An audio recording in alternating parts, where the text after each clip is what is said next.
জীবন আমাকে দুইটি জিনিস শিখিয়ে দিয়েছে। প্রথমত, নিজের অবস্থান নিয়ে খুশি থাকা। দ্বিতীয়ত, নিজের রব ছাড়া অন্য কারোর কাছে কোনো কিছু আশা না করা। আসসালামু আলাইকুম আমার প্রিয় আপু ভাইয়ারা, আপনারা সবাই কেমন আছেন? আশা করছি আল্লাহ তাআলার অশেষ রহমতে আপনারা সবাই ভালো আছেন।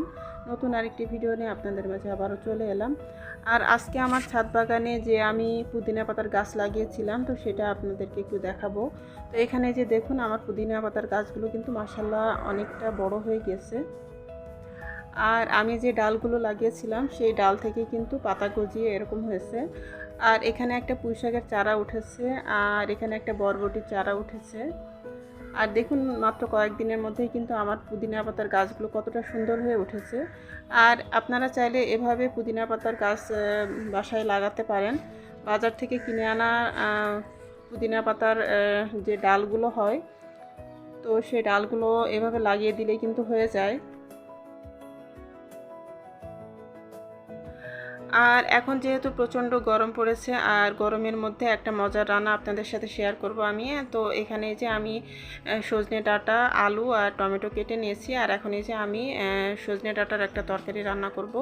তো এখানে কড়াইতে আমি সরিষার তেল দিয়ে দিয়েছি, দিয়ে তারপরে আমি জিরা ফোড়ন দিয়ে দিলাম। আর এখন এই যে আমি পেঁয়াজ কুচি দিয়ে দিলাম। আর এখন এই যে আমি টুকরো করে কেটে রাখা আলুগুলো দিয়ে দিলাম। তো আলু আর পেঁয়াজ আমি একসাথেই ভেজে নিব। আর এই প্রচণ্ড গরমের মধ্যে এই ধরনের সজনে ডাঁটার তরকারিটা খাওয়া কিন্তু স্বাস্থ্যের জন্য খুবই ভালো। আর সজনে ডাঁটাটা নর্মালি সাধারণত ডাল দিয়ে খাওয়া হয়। তো আসলে এক একজন এক একভাবে খেয়ে থাকে। আর আমাদের বাড়িতে বা আমাদের ওই অঞ্চলে কিন্তু মাছ দিয়ে এভাবে তরকারি করে খায়, আর ডাল দিয়ে কিন্তু আমার শ্বশুরবাড়ির অঞ্চলে খায়। তো আসলে এক একভাবেই আর কি খাওয়া হয়। তো আজকে আমি আমার বাবার বাড়ির রান্নাটা আর কি করতেছি। আর এই তো এখানে যে আমি লবণ আর হলুদের গুঁড়া দিয়ে দিয়েছিলাম, আর এখন এই যে আমি মরিচের গুঁড়াটাও দিয়ে দিলাম। আর এখন এই যে আমি একটু অল্প করে পানি দিয়ে দিলাম, দিয়ে তারপরে আমি সব কিছু ভালোভাবে কষিয়ে নিব।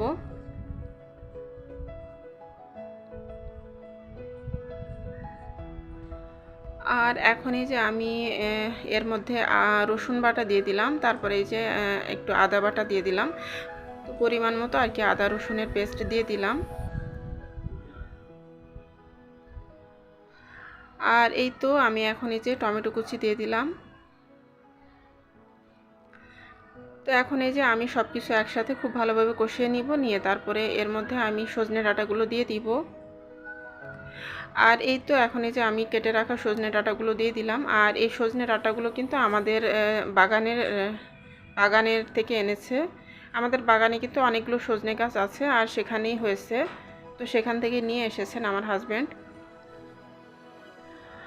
আর আমাদের বাগানে তো অনেক ধরনেরই সবজি হয়। তো সজনে ডাঁটাটা এবারই প্রথম আমরা খাচ্ছি, আমাদের গাছের সজনে ডাঁটা।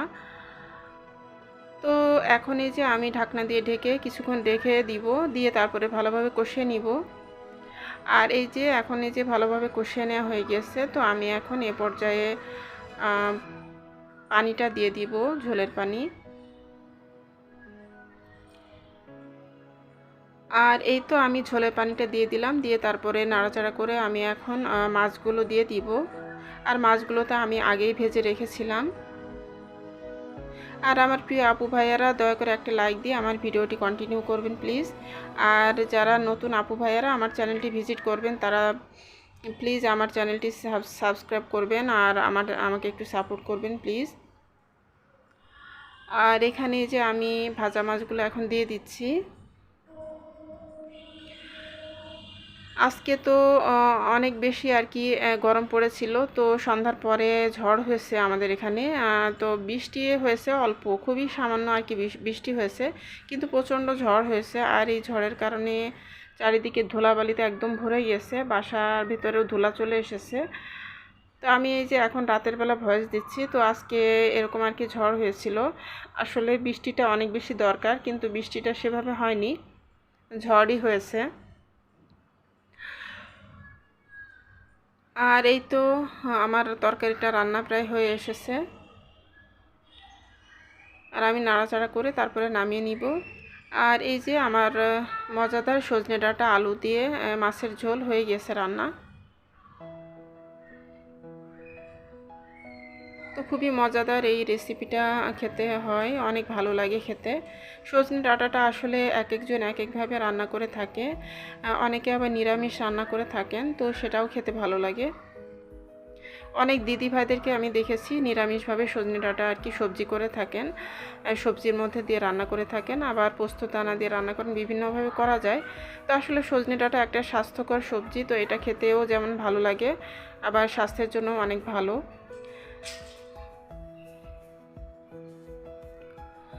আর এই তো আমার রান্নাটা হয়ে গিয়েছে, আর দুপুরবেলা আমি এই তরকারিটা রান্না করে নিয়েছি, আর এমনিতে আগের তরকারিও কিছু আছে, তো সেগুলো বের করে গরম করে নিব। আর সন্ধ্যার পরে আজকে বেলের শরবত বানাবো, তো প্রচুর পরিমাণে আর কি গরম পড়েছে, তো তার জন্য আমি বেলের শরবত বানিয়ে নিচ্ছি এখন সন্ধ্যার পরে। আর গরমের মধ্যে বেলের শরবতটা আসলে অনেক বেশি স্বাস্থ্যসম্মত হয়, তো মানে অনেক হেলদি একটা ড্রিঙ্ক আর কি বলা যায় বেলের শরবত। আর আমার বাসায় কিন্তু আমার বাচ্চারা বেলের শরবতটা তেমন একটা পছন্দ করে না, আমার ছোট মেয়েটা একটু খায়, আর আমার ছেলে আর আমার বড় মেয়ে তেমন একটা খেতে চায় না। তো আমি অল্প করে করব, অর্ধেকটা আর কি শরবত তৈরি করব। পুরোটা শরবত তৈরি করলে দেখা যাবে যে শেষ হবে না, তো তার জন্য আমি অর্ধেকটা বেলেরই আর কি শরবত তৈরি করব। আর এই যে আমি বাকি অর্ধেকটা আর কি রেখে দিচ্ছি, ফ্রিজে রেখে দিব। আর এই যে অর্ধেকটা বেল আমি নিয়ে তারপরে এখন এই যে আমি বেলটাকে ভালোভাবে চটকে নিব। আর শরবত বানানোর সিস্টেম তো সবাই জানে, তারপরেও আমি যেভাবে বানাই সেটাই একটু আপনাদেরকে দেখিয়ে দিচ্ছি। তো এখন এই যে আমি ভালোভাবে হাতের সাহায্যে চটকে নিব বেলের কাত, এটা মানে খুব ভালোভাবে চটকে নিয়ে তারপরে এর মধ্যে পানি দিয়ে দিব। এখন এই যে আমি পরিমাণ মতো পানি দিয়ে দিচ্ছি, তারপরে খুব ভালোভাবে আমি হাতের সাহায্যে চটকে নিচ্ছি। তো চটকে নিয়ে তারপরে আমি এটাকে ভালোভাবে সেঁকে নিব। তো এই তো আমি এই যে চালনির সাহায্যে খুব ভালোভাবে সেঁকে তারপর রসটাকে বের করে নিয়েছি। তো এই যে দেখুন খুব সুন্দর একটা স্মুথ জুস হয়ে গেছে। আর এখানে আমি এখন পরিমাণ মতো চিনি অ্যাড করব। আর আমি একটু পাতলা পাতলা করে করেছি, কারণ মানে বেশি ঘন ঘন শরবতটা আমার কাছে তেমন একটা বেশি ভালো লাগে না, তো আমি এভাবেই করেছি। আর এই তো এখন এই যে শরবতটা তৈরি করে আমি ফ্রিজে রেখে দিব। আর আমার হাজব্যান্ড তো আজকে রাত্রে আসবেন, তো আমি তো গত ভিডিওতে বলেছিলাম যে আমার হাজব্যান্ড বেড়াতে গিয়েছেন,